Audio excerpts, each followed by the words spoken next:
Welcome, finalists, to episode 8 of The Vault. I am Waltz, as always, joined by Rio. How are you doing, Rio? I'm doing wonderful today. And today's episode is sponsored by Alpha Acta. Tradition meets lethality. Minimize risk, maximize firepower. Pew, pew, pew. And today we have a very special guest. We have an interview with Gerry the Music Man. Gerry, do you want to go ahead and give yourself a quick introduction? Let us know who you are and what's your involvement with the scene. Yeah, sure. Hi, I'm Gerry. Sometimes I go by Gerry the Music Man, but it's quite a cumbersome name, so I don't mind if it gets dropped every now and then. And I'm a caster. I've casted many times along Rio, maybe a few times with you, Waltz. I'm not sure. Pretty sure we have. And yeah, I've been sort of casting the finals for like almost a year now, I want to say. And I casted sort of the breakout events and some of the Ruby Grind stuff and the Pro League qualifiers. So yeah, I've done most of what there is to have done in the finals so far. Obviously, it's kind of, establishing itself. Most of my experience comes from having casted Rainbow Six for about 4 or 5 years before I sort of stepped back from the scene a little bit. There's a bit of overlap with the finals starting as well. And outside of all of the casting stuff, I make some videos and things as well. Beyond that, I'm a musician, as the name would kind of suggest. That's my day job, my other passion. And I teach. I play mostly keyboards. There's a bunch of keyboards out of shot just behind me, but also a bunch of percussion up here. So I tend to play a mix of things. And yeah, I'm really into writing music, writing sort of jazz and other things. But yeah, I guess we'll get into more detail about everything that I am. And I don't know. I've never really been interviewed for just who are you. So this is going to be an interesting experience with you guys. Absolutely, and I think that was a great introduction for you, Gerry. Gave us a little bit of background, a little bit of what's going on right now, and let's just dive into it because we have had some events that happened recently, and even with it, the Pro Hubs was one of the most recent ones, and actually you and I were lucky enough to cast the EU events, and it ended up being Divine Dead, 000, and the Crutches ending up winning the second day of the Opens qualifiers. Do you have any thoughts on that, kind of what we went through? It was illuminating, actually, because I don't think we'd seen kind of more recent competition, but also competition just kind of just a step below the very top. I think the before that, the most recent thing I'd casted was like the breakout finals, where the very best of the scene were competing. So it was interesting to see kind of just a little bit more of teams finding their feet. Also, just I really enjoy open quals. I love that kind of vibe. Like as a caster, it's so much more chill. And you can really relax and just have fun with it and mess about a bit. So I feel like I'm in my element when I do those, and I really enjoy those in particular with you, Rio, because it's basically like just sitting and watching a game together. That's basically how it goes for me. And the previous weekend as well with the 3 Gs that all qualified, wasn't it? Totally. Gungala, it was like they planned it. I can't remember the other two. Gungala Gamers and no, what was the other? I know we mentioned it in the last episode. Yeah. So if you are curious, you can check that out. But yeah, there were a lot of. I was surprised by how many players were in these set of qualifiers that I would have expected to be in the actual event themselves, or be in the first qualifier. So we actually ended up having pretty much almost the full set of teams for both set of qualifiers, which I thought was pretty cool, and actually speaks to how interested people were, because when I think they did 16 teams, right, for both ones, so I was a little worried we wouldn't have enough teams for maybe some of the qualifiers, but they filled it up. Definitely. Yeah, I agree. It was a wonderful event from the NA side and the EU side. And just continuing on that, the NA side, Waltz, you worked them? No, it wasn't Waltz. It was Artie and Hyperactive that were casting them on the NA side for the second day. And it ended up being Bricked, Fourth Party Cashbox, and the Scallywags. So there are some pretty well-known names on the Scallywags. I don't remember if anybody else notables on the other two. Bricked had kind of the most of the Belize stack. Who isn't Belize? I believe Stewie. I think Busy is on that one. STN might have been on that one. So some really good names. Not surprising to see those guys qualify. And again, a team that if they had been around as an established stack before this, I assume they would have been invited anyways. So we also I do know that most of the invited teams are set in stone. We're just kind of finalizing that. So next episode, I think we'll probably have a set list of teams. We can talk about every team, kind of break down the Pro League for you guys if you want to stick around for next episode. But that'll be next episode. We are now going to kind of briefly talk about the other event that just happened, which actually just happened this past weekend as of recording, the Ruby Grind event. Broken up into two tiers. They have two different weekends. They have a tier B, which was for Diamond and below, and then they have a tier A, which will be this coming weekend. But Rio, you did a lot of the casting and actually kind of was involved in helping set some of that up. So walk us through the Ruby Grind tier B event. Yeah, so for those of you that don't know, Ruby Grind is one of the biggest EU servers, Discord servers that's around for the kind of the finals. They kind of tout themselves as being more focused on the upper bracket of people that are in Ruby or getting close to Ruby. So it's got a nice community of top tier players, but on top of that, they do have a community of everybody else.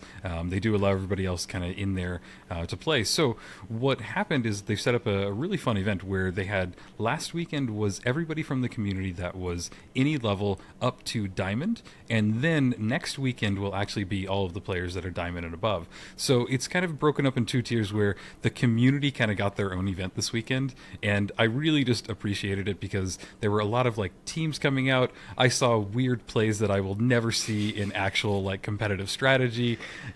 Just the silliness factor was really dialed up, and I think that honestly, the stack that Burrito had running with Average, Typo, Human, and himself was probably the funniest thing I've ever seen in finals casting.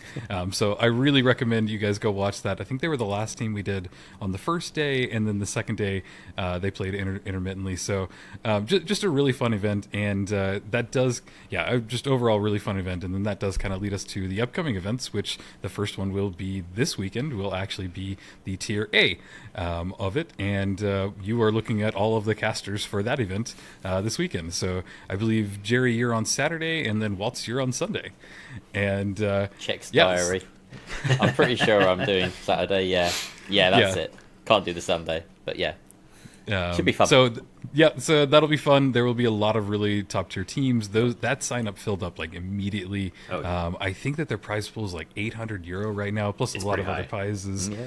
So come check it out this weekend. It'll be all the details on the Ruby Grind Discord on top of everything. We'll post everything in chat. But we have a couple more events, or at least one more event. You want to go over it, Waltz? Yeah, so we had talked about it for so long, and we went through the qualifiers, but the Pro League is finally going to begin in earnest on the 2nd. Our play dates are finally happening. We're going to have EU first and NA after that. It's going to be so the 2nd is a Wednesday. It's going to start Wednesday. It'll be Wednesday and Saturday for 2 weeks, break week, and then we'll move on with the next 2 weeks. So we'll be keeping you updated with the scores, with how teams are doing. But make sure to set your calendars for that one, because that is going to be a really exciting kickoff to the season. We're going to see how teams start to adapt. We're actually going to see cash out, probably the most competitive cash out games you will have ever seen at this point. It's going to be really, really, really engaging. So definitely stay tuned for that one. We'll be bringing you lots of details as we get closer to that and once we get through it. But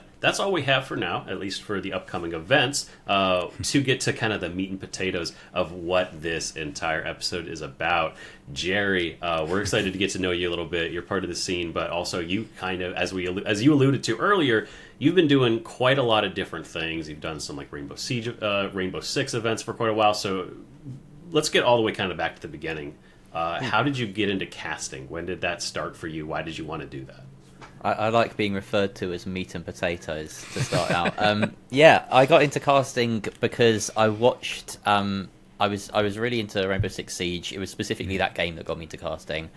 I hadn't really watched esports before Rainbow Six, and I started watching in, I'd say, around about 2018, so maybe 2 years into the game being released, because it got released end of 2015. If I recall correctly. And I'd watched a fair amount, and it was quite a small scene at that point. We basically had 4 casters doing all of Pro League, like worldwide, and there wasn't much beyond the North American League, the European, and the Latin American, which basically consisted entirely of Brazil. And they were basically all of it was being cast by 4 casters. And I was really impressed with like a lot of the casting. And then there was one caster, and I won't name them because I feel like that's just rude. And my opinion of them has changed drastically over time. I've even talked to them in person about this, and they find it hilarious. But who I was like, I can do better than that. Oh. And that kind of motivated me, and I was like, I could, if I really wanted to, if I would put my mind to it, like do some of this casting thing. So I just got started. I just found some grassroots leagues going around in Europe, and eventually, or very quickly, I joined one that was called RSL. I went for a number of name changes, and over the years that I stayed with them, about a couple of years, I ended up doing more of the organising as well. They were very much established by the time I joined them, but I did more of the organising and sort of found myself in every single role. Initially, I was doing these casts as one-man shows. Like it was it was a league that had a lot of people playing in it, but not much broadcast going on. So we thought, okay, we'll stream these games. I'll stream these games. So I was observing, casting, and producing all in one, which is, sort of just the typical kind of scuffed stream, but we're trying to do it as best as we could. And I feel like that was a really good way to like cut my teeth, get into the scene, understand what happens on every level. Within about a year or so of doing that, time scales are really blurry for me. I think I said that I was with them for 2 years. I was probably doing a bit of overlap here as well. Within about a year, I started getting booked for official Ubisoft events. One thing that Rainbow Six did really well for a while was that they had a ecosystem down to like the 3rd tier that was supported officially in the UK specifically, and in some countries in Europe as well, but in the UK. So I started doing the UK Nationals, and then that became the Northern Premier League, which was sort of UK and a few other countries from the north of Europe. And those were kind of like my biggest paid gigs, and I had that running for a couple of years. Met a bunch of really cool and talented people, including Ian Chambers, who's just a phenomenal host. If you've ever come across him, he hosts SI now regularly, and a bunch of other things. Lots and lots of other casters and friends that I've made in the scene have been through that kind of UK scene. So yeah, and then after a few years, it kind of trickled down a little bit, it tapered out a bit, just the work that I was able to get. The support from Ubisoft of the kind of lower tiers started to dry up a bit because we hit the kind of esports winter and things like that. So I just ended up with less and less opportunities for myself. And it's a really competitive scene. So I kind of just decided to put other things in life kind of ahead of that for a while and step back. And then the finals came along, and I thought, well, finally, here's a game that I'm like actually really enjoying and enjoy the idea of casting, because I play tons of games, but Rocket League, for instance, is a game that I play a ton of, but I would never be interested in casting it. It's just not the same kind of feeling. But the finals has a lot of strategic depth. It's entertaining. There's a bit of downtime as well, which suits my skill set from having done a lot of Rainbow Six, where it's like almost the cricket of esports. Like there's a lot of just talking and filling. And now, it's kind of nice to be part of a kind of a smaller community, but where everyone really does know everyone, especially in the kind of esports scene. It's refreshing, and it's also just, I think, relaxing and good for my mental health. So it's nice, and I do appreciate you guys and all the friends I've made like in the past year or so in the scene. It's been wonderful. Absolutely. And it's funny because we had all these like sub questions for that first one, and you basically answered all of them. So there we go. Well done. A very comprehensive answer. And I know how to spill everything. I will not stop talking if you get me started. So yeah, I don't know how long you booked, but yeah, no, this is great. So let me just a follow-up question from that. The finals, how does it stand out from other games from a casting perspective? Is it more difficult? Is it harder? I mean, I know that we have kind of some limitations with the spectator view. But just from your comparison of Rainbow Six to this, is it more challenging? Is it on the same level? What do you think? That's a very interesting question. I think I do have to kind of put aside the caveat of the game providing limitations, because that's always been my biggest bugbear, and I think most casters' biggest bugbears. And there have been strides forward in this season, which I'm really happy about. The observer, Absolutely. I'm finally feeling comfortable to sort of invite observers that I know from Rainbow Six to come and experience what it's like to observe the finals, because the tools are there now, which is exciting. But yeah, from a casting perspective, there's still some basic things that need to be put in place that would really, really help. I've made videos on that. People know what we're talking about, like kill feeds, team names. Just get them done. Come on, we've got to do it. Apart from that, as a game, how is it to cast? This is such a tough question. Rainbow Six is my main sort of experience. I did a teensy bit of casting CS:GO with a couple of friends, and that was a lot more kind of chill in general. So I don't count that as proper experience. We just kind of had fun with it. But yeah, Rainbow Six has very predictable moments of ebb and flow. And I think that goes out the window in the finals. You have to be very, very alert and quick to be able to respond to what's going on, to drop points and pick them back up. And particularly if you're working in a duo, to pass the baton. Like, that is... There's a really established rhythm in Rainbow Six when you get a good duo and you've worked on it a lot, to being able to pass between play-by-play and colour.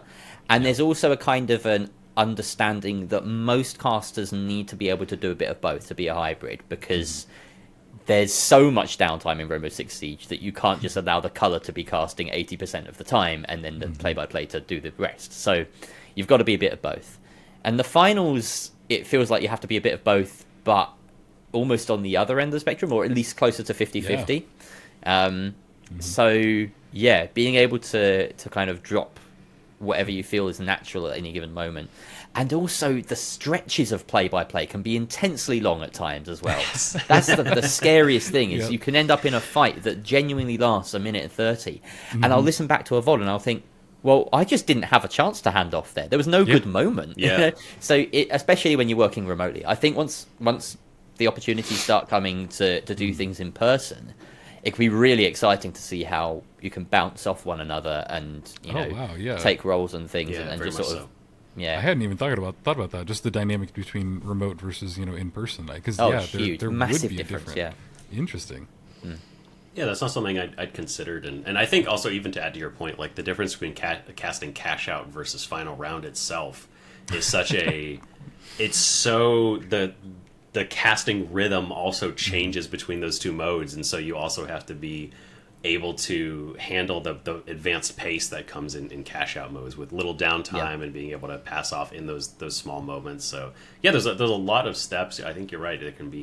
It is almost like more play-by-play from each person, which I think is really interesting. This being my kind of first experience really doing casting, so it's nice to get to hear kind of a differing perspective.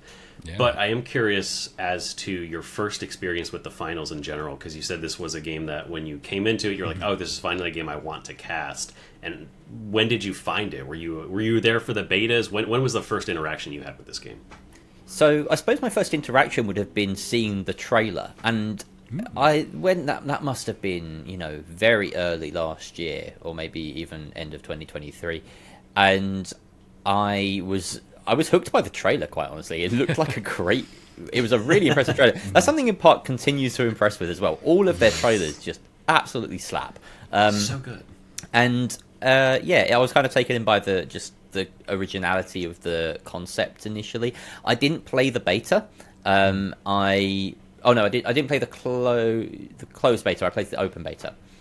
So that was sort of September or October last year, or 2 years ago. I'm out of scale. It was 2023. This game is over a year old now. So I guess I saw the trailer at the beginning of 2023, end of 2022. Wow, it really was that long ago. So I played a fair amount of the open beta with a lot of friends, and then as soon as it stealth dropped from the Game Awards, that was a big moment. I really liked that, and I was playing it all of December.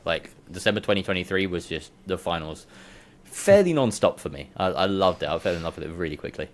So yeah, and I hadn't really been playing any competitive games sort of that obsessively up to that point, but suddenly I felt like a teenager again. You know, I was staying up late and doing it. So it really, really did get me quite quickly.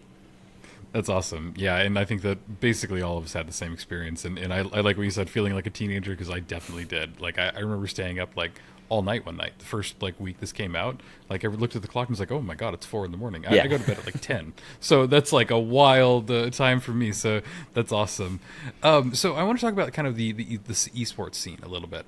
You have seen it from the Rainbow Six side, which was obviously bigger, but what do you think about, like, the growth, or just kind of how the scene is? What are your thoughts on just kind of the size or where we might be going? This is one of the few questions I was semi-prepared for, and I have an analogy. It feels as though we're on the starting blocks, basically, and it feels like we've been on the starting blocks for quite some time.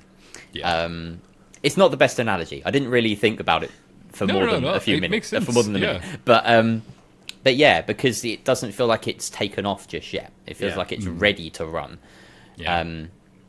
But all that preparation is really key. You know, all of these smaller tournaments that have taken place, and some of them, you know, have been quite impressive. Like the quality of Breakout, considering how little promise there was of anything in the future, or how you know, how little investment there was in general from sort of parties around Breakout to do something like that, was staggering. And like the quality of the broadcast was better than a lot of the things I'd worked on in Rainbow Six Siege that had sort of very experienced teams behind them doing, I mean, not that Breakout were inexperienced teams, but it just seemed out of place as a grassroots thing to kind of get things going. You know, I've run tournaments before, and it's just been run off the Discord server with like a couple of overlays, and that's been it, and you just kind of did it. But they had everything in place. It was really impressive. So setting the bar high was a really good thing, and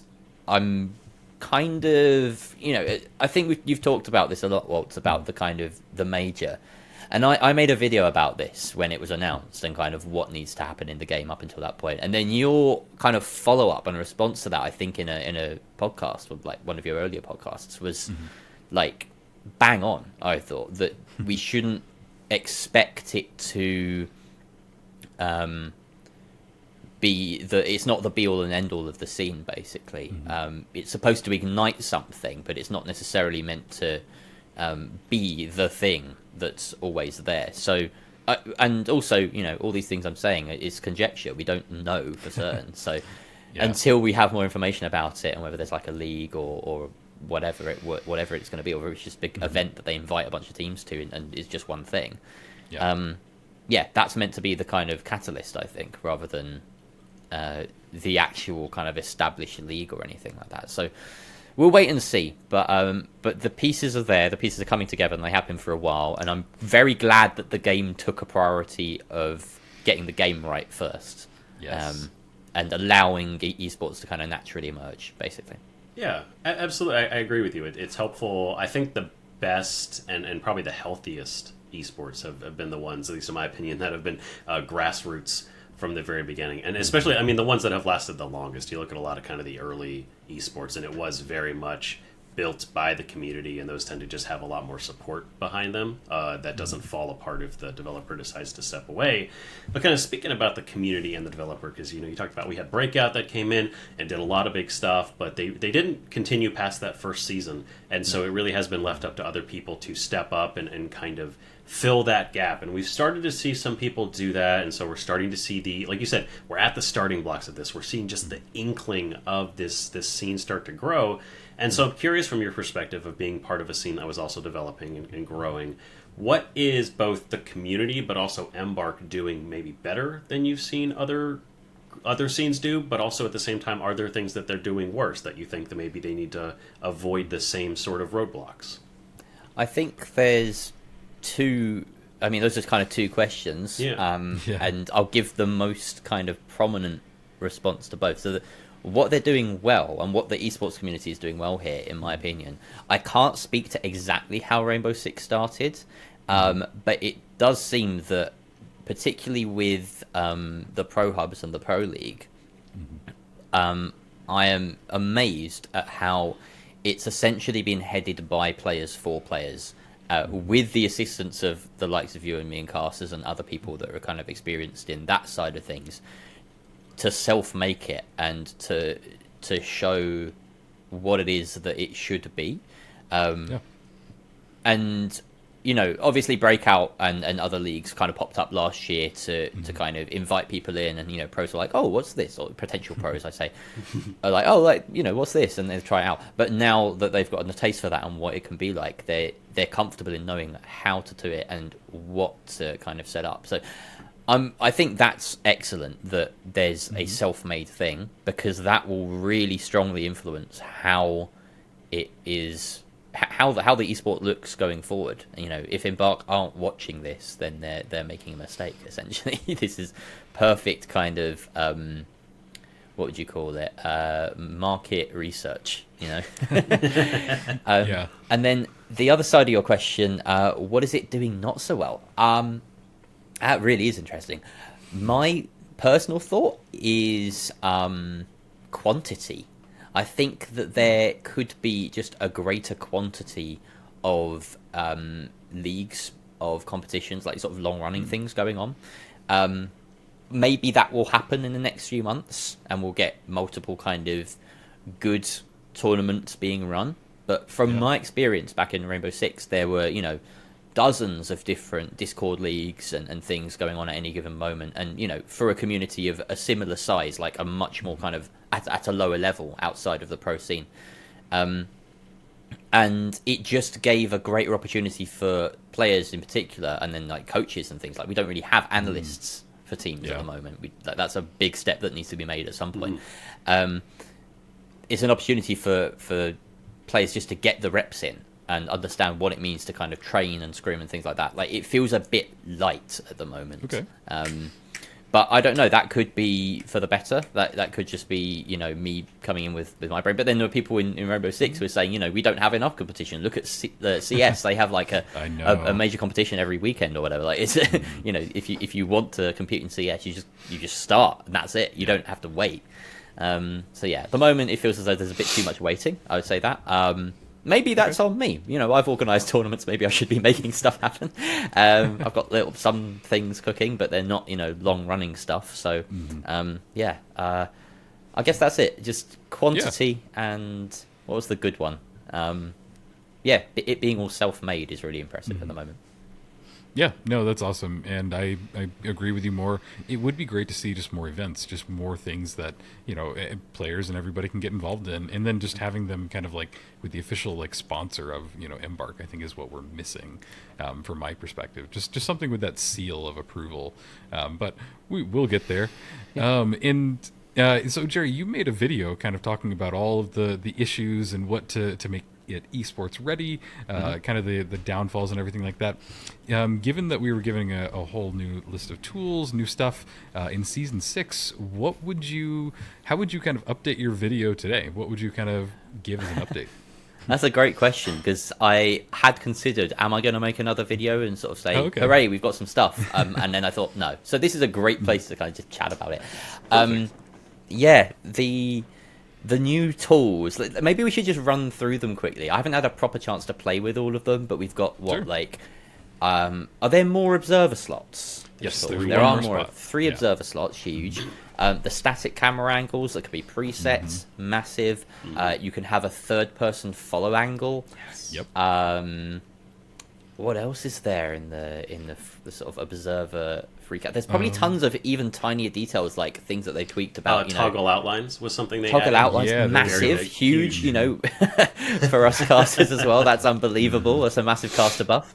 And there'll be tiny things as well. Like I said, that we probably need to play around with even more to notice. But you've casted a few things since they've released Rio, because you did the Ruby grind stuff. So and I noticed while watching some of that, there's even things like, you know, you get the player icon, or the health bars has an icon next to them that shows you the specialization and therefore the class that is running around. You don't have to kind of squint your eyes and work out, is that like medium. Is that a health bar Yeah. with like 5 segments for a light, or is it a health bar with like 25 segments for the heavy? Because sometimes you just can't tell. So now you can.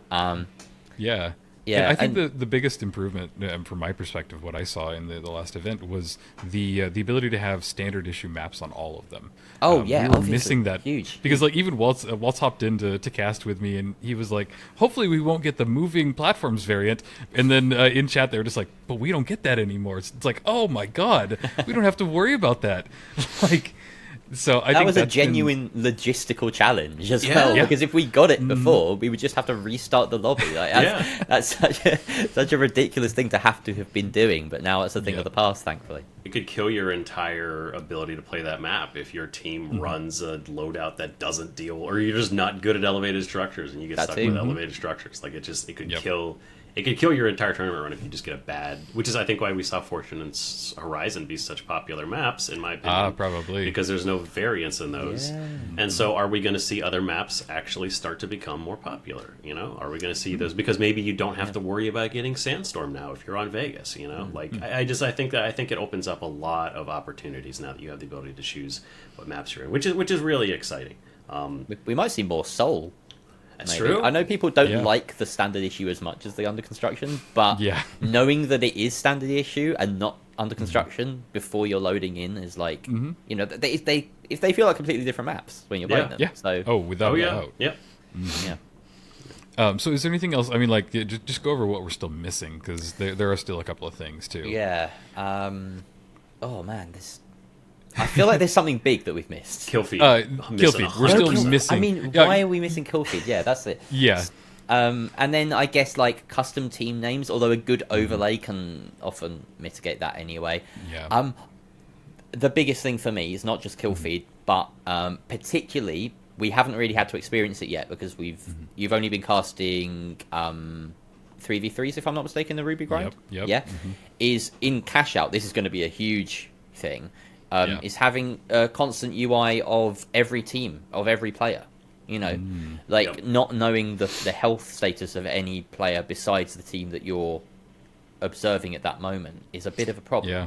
So, yeah, you know, every esport that you watch, every game that you watch will have some kind of like universal hub. You know, even Rocket League, where it doesn't really matter like that much, and you have like other Yeah. things on screen that will tell you whether people have boost or not. You still have a list of all the players' names on the screen at any given moment, and it's helpful. Yes. Yeah. It's the biggest. So, yeah, I think that and the kill feed and the custom names teams is probably the biggest thing that we're missing right now. I think for me, the one thing that I really want to see is the ability to like quick swap between players, like assign them to a number on my keyboard, or have something like that where I can literally say, okay, I want to watch, a telco, and then switch over. He's bound to 7 because Counter-Strike had that feature, and it was great because it was just that. Right now, it's just still awkward. You still have to kind of click through to switch through people, and maybe we'll get that. It's more of a wish list, but we'll see. Yeah. So moving on, because we definitely kind of got deep into sort of the spectator side of it, but one thing I'm curious about is like as you play, there's obviously a game you enjoy quite a lot and you play, and so what do you play when you're at the finals? Are you a light main? Are you one of those heavy mains? What do you play? What's your approach to the game? I play almost everything. I would tend to say that there's certain ways I play each class. When I play light, I play a lot of bow. I love playing with the bow. Okay. A bit of sniper as well, and then occasionally I'll dip onto M11 if I feel like I really just need to actually contribute, and I'm not hitting my shots. The medium, I play pretty much everything on the medium. I love the CL40. I was distraught when that got nerfed. I've been trying it out a little bit this season. Feels a bit better. It's not in the same spot it once was, which is probably a good thing, but yeah, I play a lot of Seal 40. And yeah, pretty much everything. On the heavy, I play a fair amount of KS23. But recently, and like before we even came on today, I've been trying out like full pyro. So like flamethrower, goo gun, goo grenade, pyro grenade, and pyro mine, and my just gosh. it's surprisingly effective. I've won a couple of world tours with it with randoms. Nice. Because it's just so out of their field. Like, no Yeah. one expects you to be playing a completely different game to the rest of the lobby, where you get the cash out and then encase the entire building in goo, and then set fire to it. It's terrifying. It's also unbelievably powerful in power shift. You just get on the point. If it starts moving, good, you've won the game, because you just fill it with goo, and then no one can get on it. If they start shooting you, you can just go, okay, I'll set fire to this goo, and then jump off. No one can touch the point for about 20 seconds or so, while the whole point is on fire. The fighting happens, you escape, you do a bit of killing, whatever. You get back on the point, it hasn't moved anywhere, because they can't have moved. It's so good. It's so much fun playing Pyro at the moment. Yeah, so that's my next level strats. That's my addiction right now, is playing Pyro. Nice. Well, I think playing Pyro might be a good introduction. Is there something you maybe want to talk a little bit about, tease a little bit about? I'm wondering how much to tease. I haven't kind of gone through this, but I'm a big Team Fortress 2 fan, and I'm, as a Pyro would be, cooking something, which should be pretty fun. I will simply say that you should keep your eye on my socials, and also just generally the finals, because I think if I get this right, there should be a lot of noise about it, and it should be quite fun to do. But yeah, keep your eyes open for the next month or so.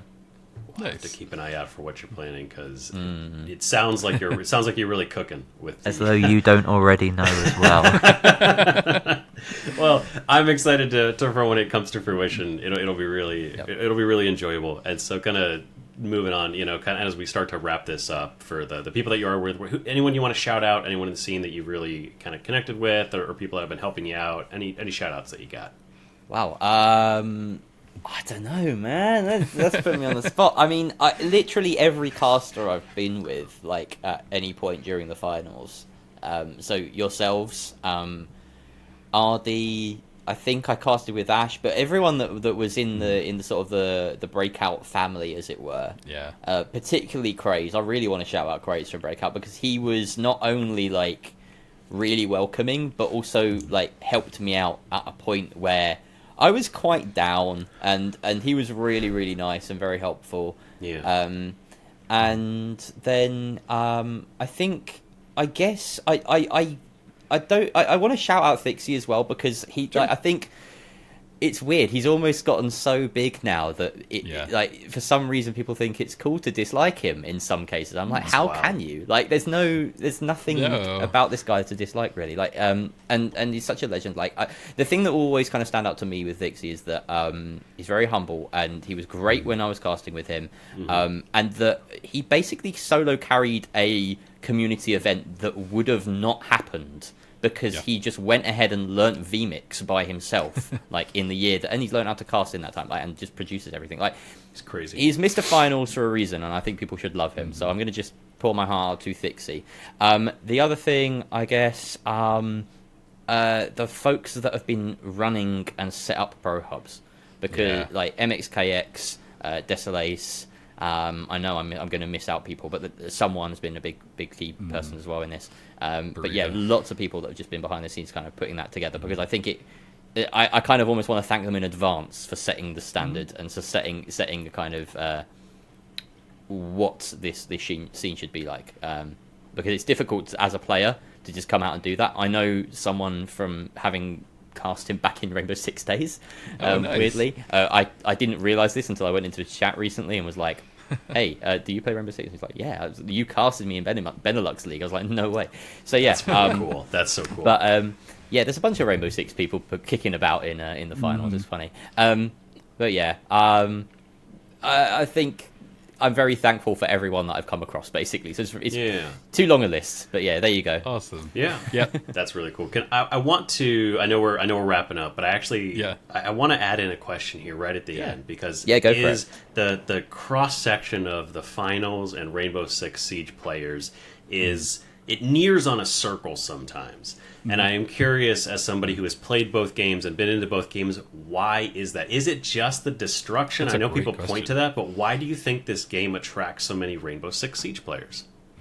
The destruction is kind of emblematic of, I suppose, a wider thing, which is creativity and depth.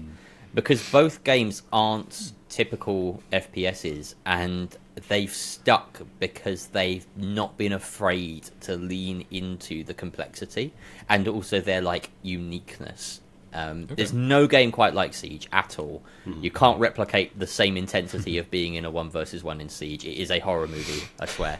And the finals is a completely different drug. It's just unbelievably intense and cinematic.